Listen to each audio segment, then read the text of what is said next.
Salamat, RG Cruz.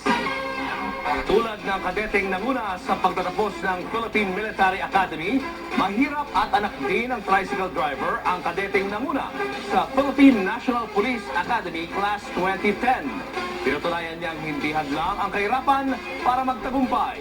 Nagpapatrol Maricar Bautista. Hindi naging hadlang kay Police Cadet Cesar Ian Binukal ang kahirapan para magtapos ng valedictorian sa Philippine National Police Academy. Tulad ni Cadet Erano Belen na nanguna sa mga nagtapos sa Philippine Military Academy, anak din ng tricycle driver si Binukal at simpleng may bahay ang kanyang ina. Yung kahirapan pa yung naging inspiration sa akin.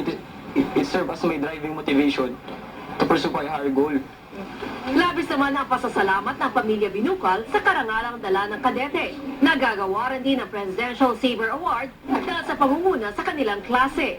Napaka-proud talagang dahil ko payatan tumama sa loto sa nahamdaman ko ito sa aking anak. Mapapasok ko lang mo siya dito sa PNP as a cadet. Naiyakunan niya ng kaunti dahil hindi ko na siya pinababaon.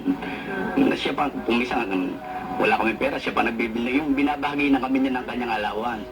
Bibigyan naman ng Vice Presidential Saver Award si Police Cadet Marlo Anthony Aningalan na nag-top 2 sa klase.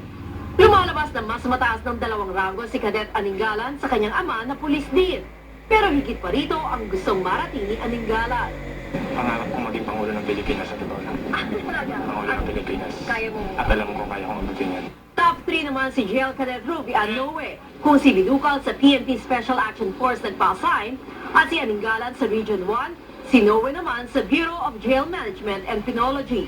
Gusto ko pong makatulong sa pag-unlad at pagbabago ng ating mga inmates para pag balik na po sila sa komunidad, isa na po silang kapaki-pakinabang na individual. Sa Webes ng umaga, idaraos ang graduation ng Mabikas class kung saan 198 ang gagraduate mula sa Philippine National Police Academy. Umaasang marami na manatili ang kanilang idealismo ngayong nahaharap sila sa mas mabigat na responsibilidad.